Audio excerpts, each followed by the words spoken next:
Assalamualaikum warahmatullahi wabarakatuh. Bertemu lagi saya Eko Prestio Nurbudi Wiranto. Pada kesempatan kali ini saya akan mempresentasikan tentang pemanfaatan perangkat digital, yaitu topik keempat.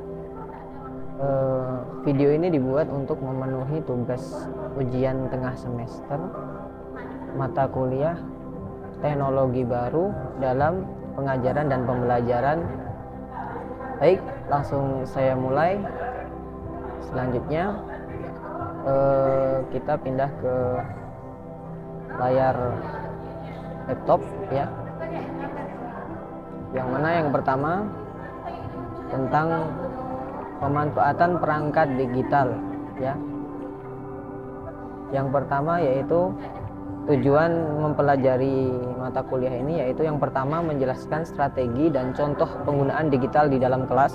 Kemudian yang kedua, menganalisis keuntungan dan keterbatasan menggunakan perangkat digital untuk mendukung pembelajaran. Kemudian yang ketiga, tujuannya adalah mengetahui ide-ide yang terkait dengan integrasi teknologi untuk mendukung pembelajaran. Kemudian yang keempat, mengatasi jenis aplikasi yang mungkin dipilih untuk digunakan di dalam kelas. Kemudian yang kelima, mengetahui dasar-dasar elemen perangkat keras yang akan ditemukan dalam pengaturan pembelajaran. Kemudian yang terakhir yaitu memanfaatkan perangkat digital untuk pembelajaran peserta didik. Selanjutnya ialah pemanfaatan perangkat digital, yaitu yang pertama, strategi penggunaan perangkat digital di kelas. ISTE juga mengembangkan seperangkat standar untuk guru yang sejajar dengan standar untuk peserta didik. Adapun standar guru juga terlalu menekankan pada pengoperasian alat, tetapi lebih menekankan pada kemampuan untuk menciptakan kesempatan belajar bagi peserta didik. Dengan komputer dan teknologi, guru diharapkan memberikan contoh cara menggunakan sumber belajar yang tepat dan membimbing peserta didik sebagai bagian dari pengalaman belajar mereka. Keputusan yang dibuat guru tentang penggunaan alat digital untuk mendukung pembelajaran dianggap lebih penting dari pengetahuan tentang operasi dasar. Maka dari itu, literasi digital membantu guru dalam memahami bagaimana integrasi teknologi dapat meningkatkan praktik pembelajaran dan meningkatkan kinerja peserta didik.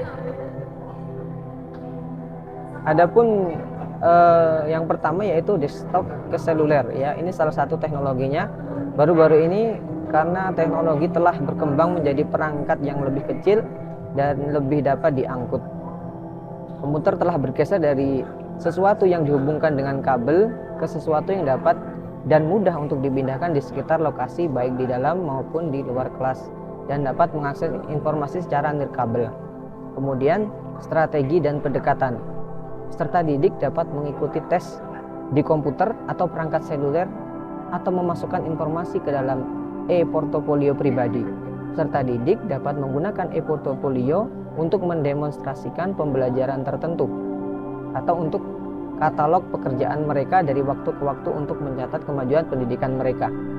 Kemudian masalah hak cipta ya, masih seputar teknologi, yaitu tanpa izin pemilik hak cipta seseorang dilarang melakukan hal-hal berikut. Apa itu? Yang pertama, membuat salinan program berhak cipta untuk dijual, disewakan, dipinjamkan, ditransmisikan atau diberikan. Kemudian yang kedua, menjual adaptasi yang diproduksi secara lokal dari program berhak cipta. Kemudian yang ketiga, membuat banyak salinan dari adaptasi program berhak cipta, bahkan untuk digunakan dalam sekolah ataupun distrik sekolah. Selanjutnya ialah pemanfaatan perangkat digital. Ya, ini bagian B, yaitu jenis sumber belajar digital.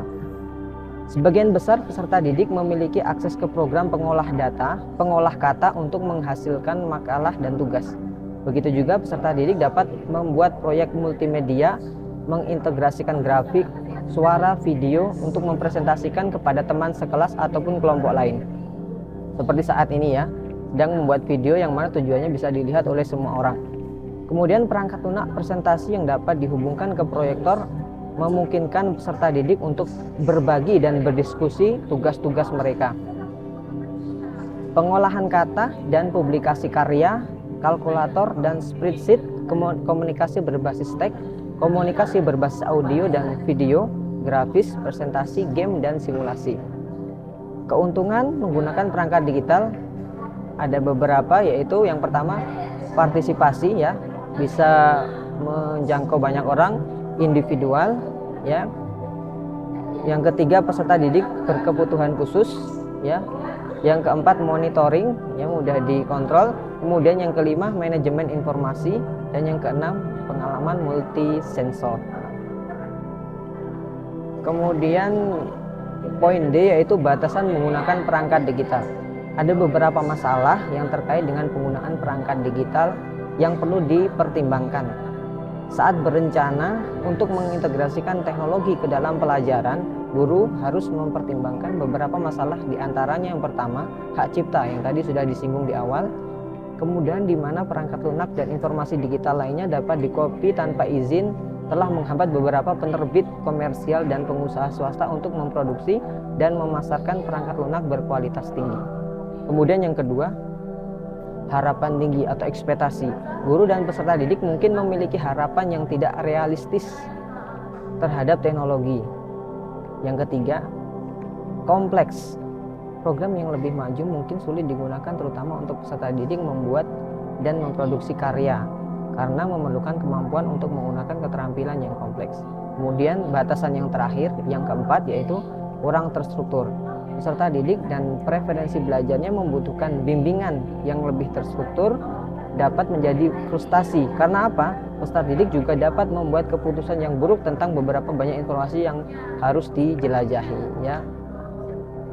Selanjutnya ialah integritas teknologi untuk pembelajaran. Yang F, jenis aplikasi untuk digunakan di dalam kelas. Dasar-dasar elemen hardware untuk pembelajaran, yaitu perangkat input mengirimkan informasi ke dalam komputer, perangkat output menampilkan informasi kepada pengguna. Perangkat input yang paling umum digunakan adalah keyboard, lainnya termasuk mouse, stylus, joystick, tablet grafis, pemindai, mikrofon, dan kamera. Baik peserta didik maupun guru dapat menggunakan tablet grafis untuk memasukkan gambar ke dalam program mereka. Perangkat pemantauan laboratorium sains seperti probe suhu juga dapat dihubungkan langsung ke komputer dengan perangkat antarmuka yang tepat. Monitor adalah perangkat output standar. Perangkat luaran lain yang memungkinkan tampilan kelompok besar adalah proyektor. Di dalam komputer, instruksi kontrol dan set data disimpan dalam dua jenis memori. Yang pertama, ROM atau read only memory. Kontrol yang telah dilabelkan secara permanen ke dalam memori komputer berbentuk ROM yang dibutuhkan komputer terus-menerus untuk membaca bahasa pemrograman dan melakukan fungsi pemantauan internal di dalam komputer sendiri. Kemudian yang kedua, RAM, yaitu random access memory. Bagian memori yang lebih fleksibel membentuk RAM, program atau kumpulan data tertentu yang sedang dimanipulasi oleh pengguna disimpan sementara di dalam RAM, hanya untuk dihapus atau dipindahkan ke penyimpanan setelah digunakan untuk memberi jalan bagi program berikutnya.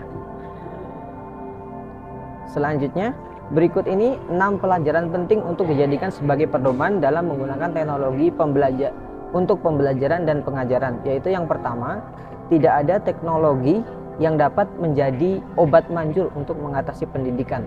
Kemudian yang kedua, para guru pada umumnya tidak mengembangkan materi dan kurikulum. Kemudian yang ketiga, yang secara teknik dimungkinkan tidak berarti baik dan layak dan harus dilakukan. Kemudian yang keempat, teknologi selalu berkembang lebih cepat sehingga para guru akan selalu ketinggalan. Yang kelima, sejumlah teknologi di masa lalu bisa saja masih relevan digunakan untuk pendidikan saat ini. Kemudian yang terakhir, para guru tetap selalu jauh lebih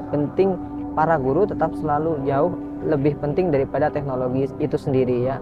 Jadi guru masih sangat dibutuhkan, maka teknologi ini sebagai pendukung dalam proses pengajaran. Baik, mungkin itu ya yang dapat saya paparkan untuk kesempatan kali ini.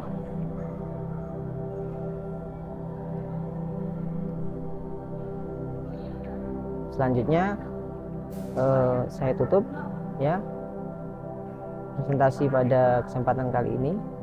Assalamualaikum warahmatullahi wabarakatuh.